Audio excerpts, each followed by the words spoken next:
उत्तर प्रदेश के शहर आगरा में अन्य राज्यों बिहार, बंगाल, झारखंड, उड़ीसा, मध्य प्रदेश, राजस्थान सहित कई अन्य राज्यों से गरीब परिवारों की कम उम्र की लड़कियों को उनके परिवार को थोड़ा पैसा देकर गिरोह काम के लालच में उत्तर प्रदेश के कई शहरों में ले जाकर मोटी रकम लेकर उनकी मर्जी के खिलाफ शादियां कराने का काम अपनी चरम सीमा पर है।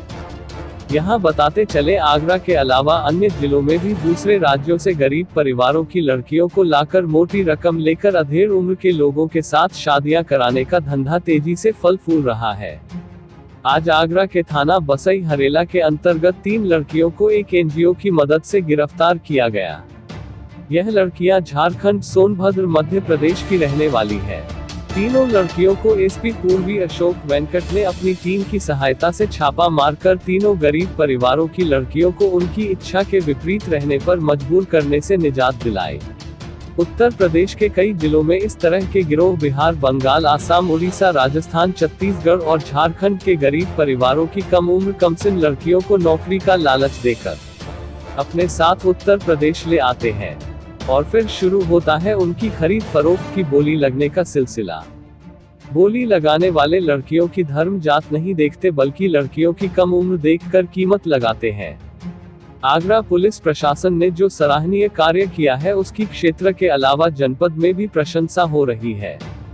अब देखना यह है उत्तर प्रदेश के मुख्यमंत्री योगी आदित्यनाथ इस तरह की घटनाओं को रोकने के लिए क्या कोई आदेश जारी करेंगे, ताकि धोखे और फरेब के साथ उत्तर प्रदेश लाई गई लड़कियों को उनके परिवार तक पहुंचाया जा सके।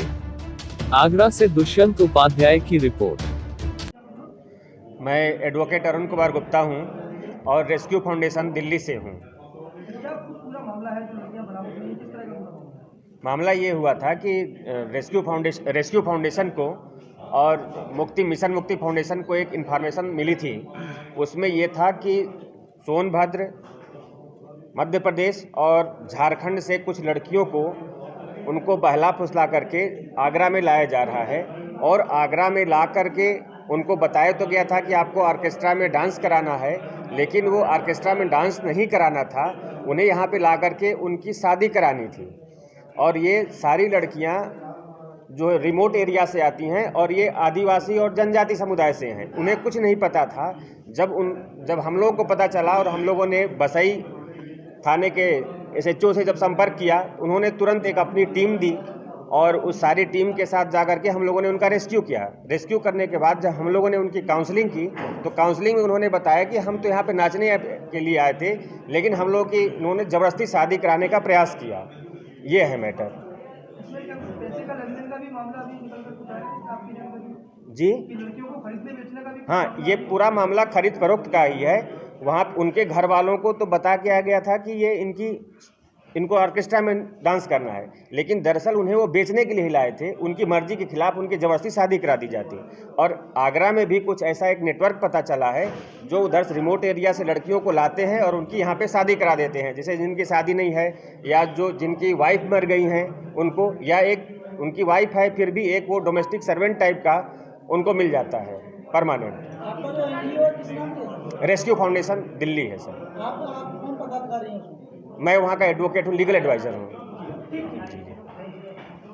मिशन मुक्ति फाउंडेशन का डायरेक्टर हूँ नई दिल्ली से। सर, जिस तरह ये एनजीओ ने इतना अच्छा वर्क किया है, पहली बार इस तरह की शिकायत आप लोगों को मिली? इससे पहले भी शिकायतें मिल चुकी है लड़की जो सप्लाई की जाती है? और देखिए, आगरा में हमने इससे पहले भी रेस्क्यू किया हुआ है, हमारे पास पहले भी इन्फॉर्मेशन थी और पहले भी हम यहाँ से रेस्क्यू करके गए कश्मीरी बाजार वगैरह से। लेकिन इस तरीके का जो ये मोडस ऑपरेंडी है, ये यहाँ के लिए नया है। पहले जो विक्टिम्स लाई जाती थी वो सिर्फ प्रोस्टिट्यूशन के लाई जाती थी दूसरे स्टेट से, लेकिन ये जो पहला मामला है सोनभद्र से लड़कियों को ट्रैफिकिंग, सोनभद्र, झारखंड और उड़ीसा की लड़कियाँ हैं, ये सारी जो ट्रैफिकिंग होकर आई हैं। और ये इस तरीके का यहाँ पर पहला ही मामला है आगरा के लिए, और ला करके यहाँ जबरन शादी करा दी जाती है जी। 3 मिली हैं या और की भी जानकारी कुछ मिल रही है? अभी तो 3 ही का पता लगा। ये जो करंट जो उस टाइम विक्टिम मिली उनसे जो पूछताछ में पता चला, तो उन्होंने हमें बताया कि जो हमें वहाँ से ये डांस करने के लिए लाए थे यहाँ पर ऑर्केस्ट्रा में, लेकिन यहाँ लाने के बाद उन पर जबरन दबाव बनाया जा रहा था शादी करने के लिए। जो आपकी हमारी लेडी काउंसलर ने जब काउंसलिंग की, तो काउंसलिंग में ये बात पता चली कि फोर्सफुली मैरिज के लिए लाए थे यहाँ पर। और 2 महिलाओं को गिरफ्तार किया है। क्या है पूरा मामला सर? कल हमें एक मिशन मुक्ति फाउंडेशन, एक एनजीओ द्वारा सूचना मिली थी बसई अरेला क्षेत्र में स्पेशली जो आरनोटा चौकी क्षेत्र में लड़कियों को अवैध रूप से ह्यूमन ट्रैफिकिंग किया जा रहा है करके, तो तत्काल पुलिस अपना बैरिकेडिंग करा के गाड़ी को रोका गया है। तो उसमें 3 लड़कियां जो अलग अलग जगह की है, झारखंड, मध्य प्रदेश और सोनभद्र जिले अपना उत्तर प्रदेश में, तो वहाँ की लोग बरामद हुई है।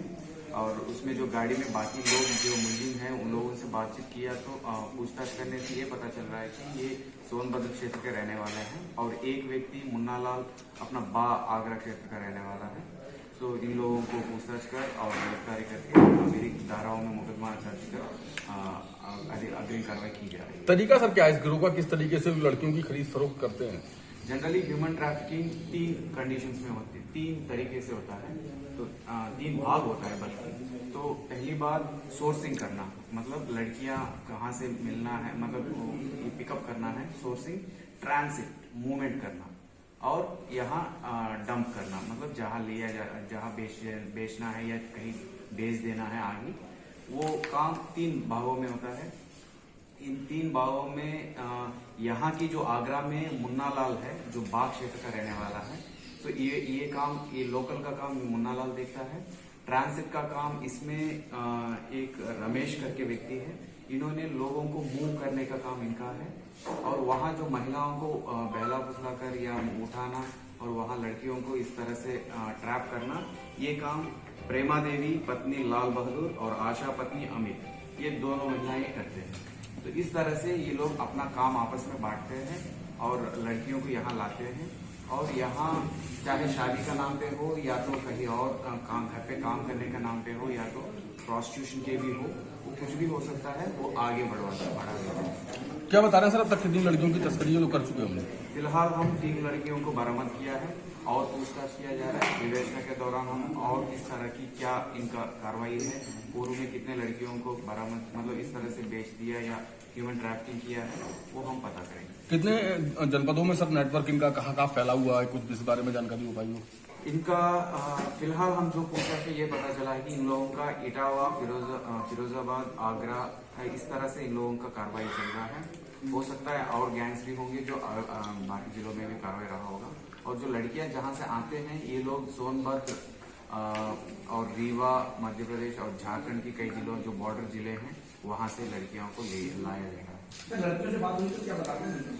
लड़कियों को ये बताया गया है कि उन लोगों को ऑर्केस्ट्रा में डांस करना है, गाना गाना है करके कहा गया है। तो उसी बात को मानकर लड़के आया है। जब यहाँ आया था, जब उन लोगों को बताया गया कि आपको शादी करनी है, यही रहना पड़ेगा आपको, तब लड़कियां डर गए हैं और उन लोगों ने किसी के द्वारा सूचना दिया गया है जो हमें NGO द्वारा मिला है।